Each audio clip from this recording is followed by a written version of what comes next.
call this work session to order. We're going to be discussing the ADA Commission. Madam Clerk, would you? Oh no, actually, we're going to take a roll call. Let's just do introductions. We'll start with you, Dean. Dean Gates, Assistant Council. Mike Merritt.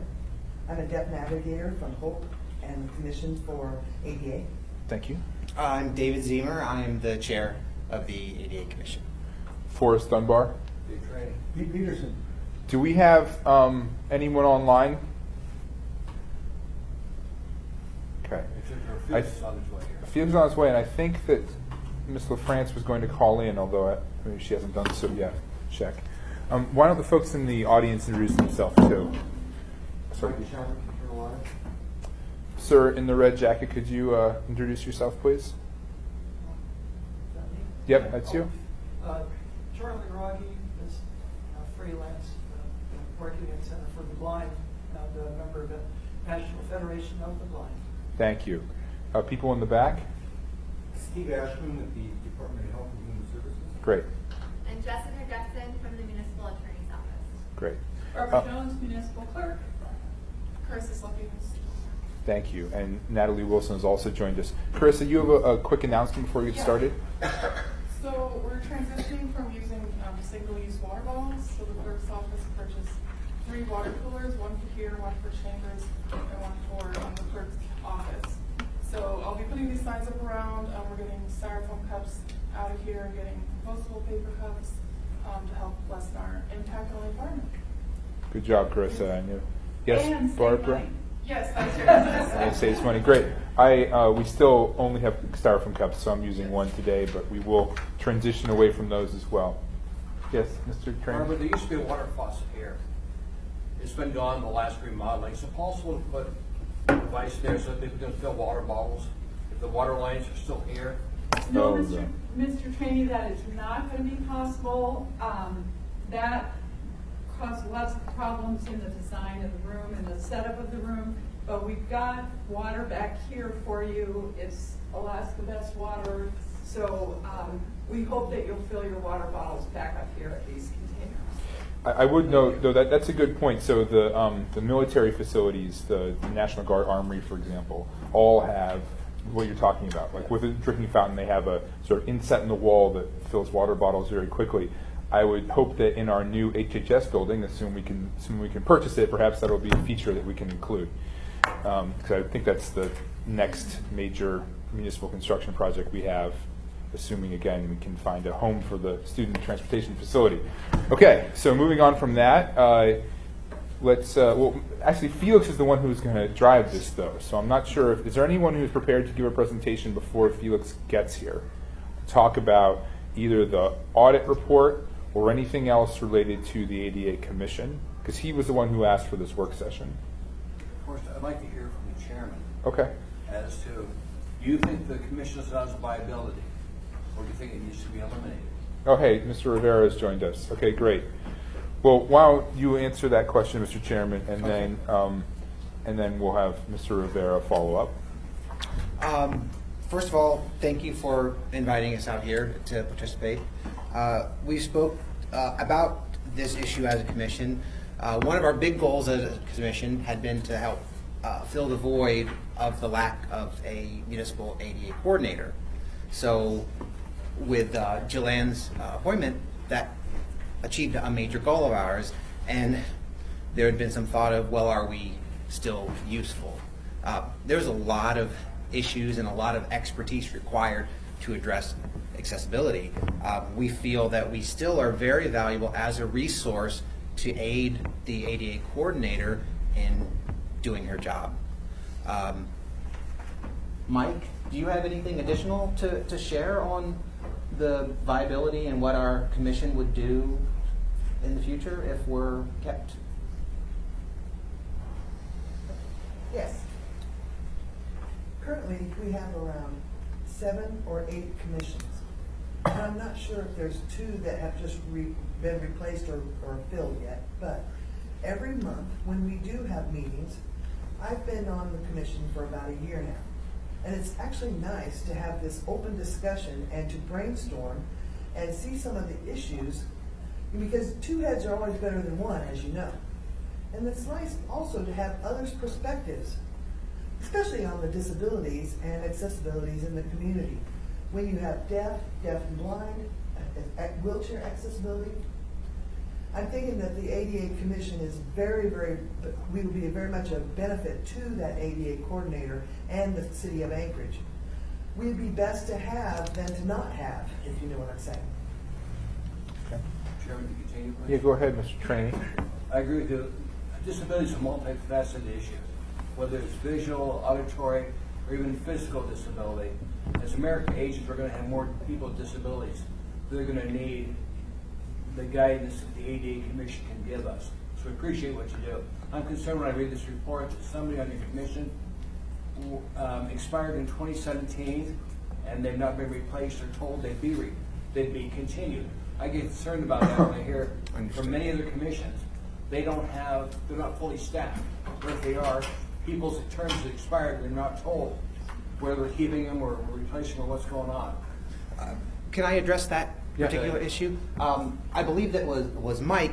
Mike was brought in to replace a commissioner who had moved on. We were all under the impression that he would have a 3-year term like the rest of us. We as a commission didn't realize that his term filled that replacement, and so it was really just kind of an administrative oversight. We are working to make sure that that doesn't happen, and typically we have had a full staff. We've had a couple commissioners that have moved on, and we're working real hard right now to find replacement commissioners.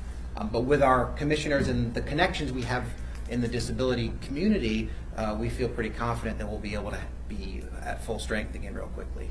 We're advising not only to the mayor, but to the assembly. Yes, sir. Our legislation, you need to look at it to see if it conforms to ADA requirements. We weren't happy with what we've got it. If there's problems, come and talk to us, and we'll get out the administration. Because, like I said, you're advisory to not only the administration, but to the assembly. Okay. Appreciate it. Thank you, Mr. Chairman. Thank you, Mr. Trainee. Mr. Rivera has joined us. Do you have some questions, Mr. Rivera? Sure, Or yeah. comments you want to make? Thank you, Mr. Chair. So based on the finding of the audit, which thank you, Mr. Chadwick, for completing this, I had asked for this work session just to get insight from the commission on how it felt, specifically considering the final recommendation on the usefulness of this commission. But hearing the response, I'm happy to hear that the commission feels it can continue to be useful. And I was actually wondering if staff, I know I talked to Ms. Jones about this in the past, when we've had an ADA coordinator, when we haven't had an ADA coordinator, how the commission's role has changed. And so I don't know if Ms. Jones or if other staff can speak to that. Ms. Jones, or is there anyone else who wants to speak to that? Mr. Chair, could Mr. Zemer speak first, and then and maybe Steve Ashman, and then I'll follow up. Okay. That sounds fine, Mr. Zemer. Okay, great question. I think the basic role of our commission really doesn't change. One of the things we're just an advisory commission, of course. What's kind of nice about having the ADA coordinator now being closely connected is that's a position that has some real doing authority. But it's just one person, and so where we feel is where before we would have recommendations, and our kind of form of action would be to write a letter, either to the mayor or to the assembly. Now we have another person who is tasked and given authority to help address some of those. So we feel that it really just strengthens what the commission can do, is because we have that kind of inside connection into the decision makers and the people who can make things happen. Does that answer your question? It does. Okay. Yes. Thank you. Staff, have anything to add to that?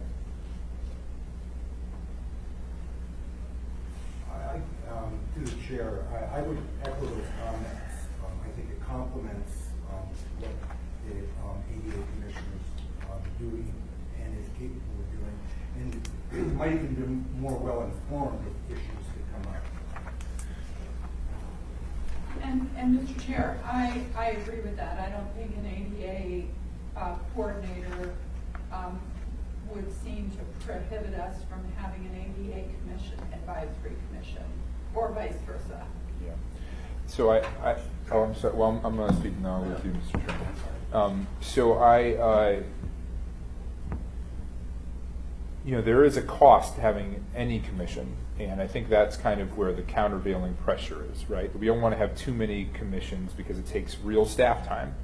Some of our commissions take a tremendous amount of staff time. My sense is this isn't one of the more intensive, legal or staff commissions. Is that correct? Would that be yours? Is that a correct assumption? That's correct. We have a staff essentially that provides minutes and prepares the agenda. And other than that, it's the commission that does their work, and we just report what occurred. Okay. I mean, I still think maybe this is just the Alaskan in me, but I am resistant to the proliferation of commissions if they don't have a pretty clear purpose, or they are adding value to the municipality. And so I see the kind of logic of trying to remove commissions that have fulfilled what their task was. But I'm also sympathetic to the arguments we made here, and this seems like a pretty large body of law, and and a large set of issues that probably is deserving of a separate commission, although I'm willing to be persuaded either way. Mr. Training. Thank you. A few years ago, we had an ADA commissioner who happened to be the city manager, George Kalis. Just saw George in another meeting we were at. Reminded me that he was the ADA coordinator for a while. No one knew that he was doing that, but that's the function he filled. But this commission is important because as more people are identifying disabilities, the population pool is growing. Yep. And I do have a little self-interest. I created this commission a few assembly terms ago. And I want to see them stay on here because they're viable. Like I said before, it's America Aging. We're going to have more people coming forward with needs. And we don't know all the needs they have. I mean, for example, I don't know the needs that somebody that can't hear has. I know the needs that somebody that's blind has. But I knew some of the needs, starting to learn some of the needs that people that have problems walking have. And you're going to find more Americans coming into that. We need to make sure those people are part of this commission as Assembly deals with issues. Thank you, Mr. Training. Mr. Rivera, did you have your hand up? Yes, thank you, Mr. Chair. And one other argument to keep this commission would be that, well, I'm thankful that this current administration has an ADA coordinator. The last administration did not, and we don't know what future administrations will do. So I think it's important to keep the infrastructure of this commission if in the future we don't have an ADA coordinator, so that they can fill in that type of role. So I think it makes sense to. Is it? Thank you, Mr. Rivera. I'm sorry. Is there some reason the ADA coordinator isn't here today? Seems like a good person to hear from. Mr. Chair, I coordinated this work session with the administration, with the chief of staff and deputy chief of staff, and they invited the commission. I did not do that, so I don't know the answer to that. I'm sorry. Okay, that's fine. Mike, do you have anything to say? I mean, it was your office's audit report that sort of spurred this conversation. Is there anything you'd like to add? No, not really. We understand the value of the commission. It's just as we reviewed the various minutes from the commission, there were numerous discussions in those commission minutes that talked about the role of the commission now that there was a full-time ADA coordinator. And there was quite a bit of discussion revolving around that. Yes. And so that's what prompted us to say, well, let's reevaluate not whether or not necessarily we needed a commission, but it seemed to be floundering a little bit. And so we thought that doing something similar to what we had done with the Public Safety Commission, extend them to January to give them a chance to meet with the Assembly as we're doing today, and talk about some of these issues, and then possibly extend them to the typical 3-year term. Okay. I All right. see that the chair was agreeing with the various discussions that were occurred. It wasn't just one, it was several. Sorry, Matt. No, it's fine. Mr. Peterson and Mr. Gates. Thank you, Mr. Chairman. And I'm looking here on page 7 and looking at the number of eight different items that are, I guess, action items. And looking down at number 7, I'm wondering if you have any educational or public relations programs that you're planning to come out with in the near future. You know, we helped with the big the big celebration we had at the park. I don't remember. I can't remember what we a month or so ago. Yeah, in July. Yes, Yeah. yes. I guess The that's been Disability more. Pride celebration Yeah. was one of the 1st of July on So that July 21st. we had helped with that. We don't have anything really specifically planned right now, but we always tend to, around the anniversary of the signing of the ADA, try to find whether it's an event that we lead specifically or whether we can piggyback with a organization that has a little more resources than we do. But you know, a specific educational item right now we don't have. One of the things that we have been talking about, and just a little bit of background, when I started on this commission maybe 5 or 6 years ago, maybe longer, we had a retreat where we got all the commissioners together and we kind of talked about how we were going to achieve the goals.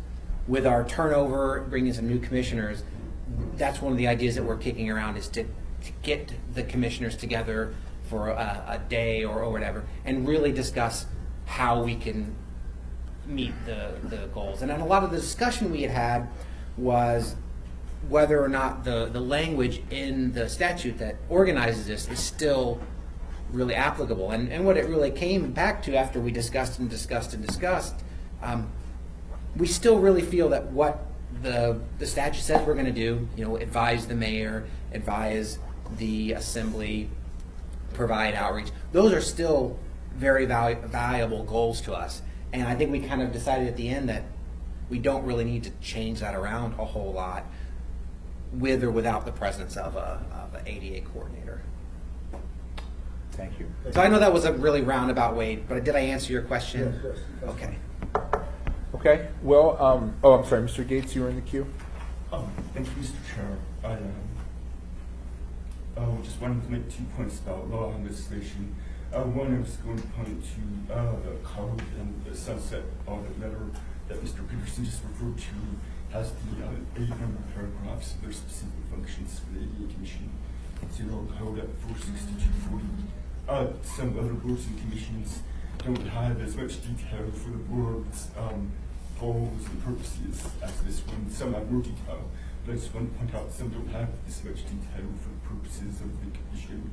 So that relates to what you said, Mr. Chair, about what commission should have well-defined purposes and objectives.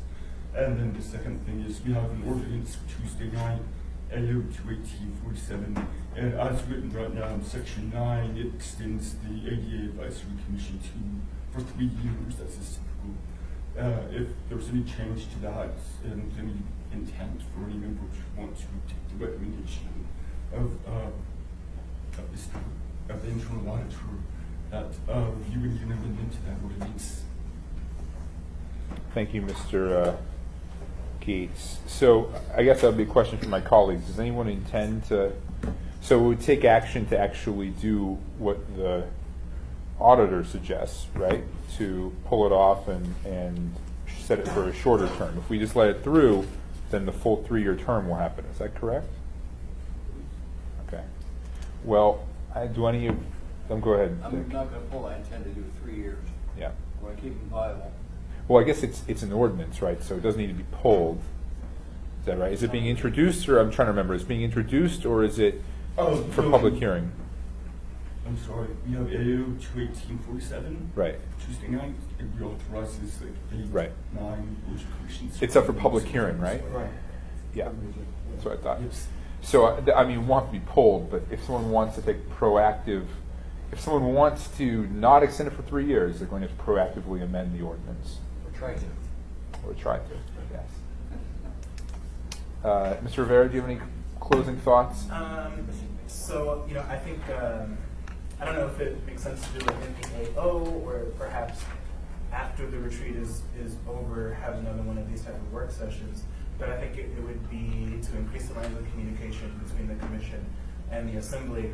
I think it would be great to hear the results of that retreat and how you intend to continue to fulfill the mission of the commission. I think that's what my colleagues want to know is how are you going to continue to fulfill that mission, and is the commission going to continue to be active?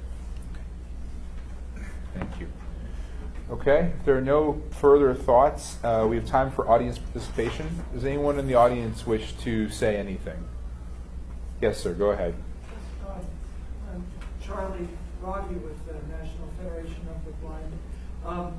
So I just had gotten a text from a friend about this meeting yesterday, and the concerns I have as a transit user, and I often shop at Costco, the Diamond Costco, and they have in past years, at any rate, during the winter season, they've not been very good about clearing their pedestrian walkway from off of Diamond down towards the main entrance, and that's made it just forces one to have to use the driveway and dodge around moving cars, etc. So not just for myself, but others who may have mobility issues, for instance, a wheelchair user or somebody who uses a walker and has a, say, mobility impairment. I'm sure that the folks who frequently shop at, say, Walmart or other places may have had the same experience. I can't vouch because I don't have it using Walmart. Thank you. Thank you. Any other audience participation? Okay, with that, I'm going to close this work session. Thank you, guys.